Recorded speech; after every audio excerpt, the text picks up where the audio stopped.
We're taking a look at the Netgear Business 8-port Gigabit Ethernet Unmanaged Switch. So you can't manage it and it's just 8 ports. Let's open it up.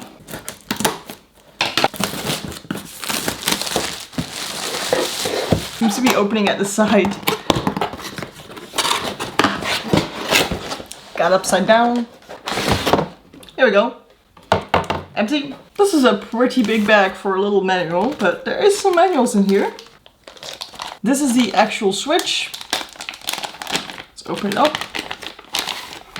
It's not super big, around the same size as my hand. We've got the 8 ports here. It has a little power lit indicator and seems to have indicators for each port as well. On the back we have an on-off switch. It says like lock here or something. Not sure what that is for. An entry point for an adapter. And here I have my adapter, which is the European one, but obviously you're gonna get an American one instead. And you can just put this in the bag and then put that in the power supply. They include some anti-movement stickers, which you can put in the bag.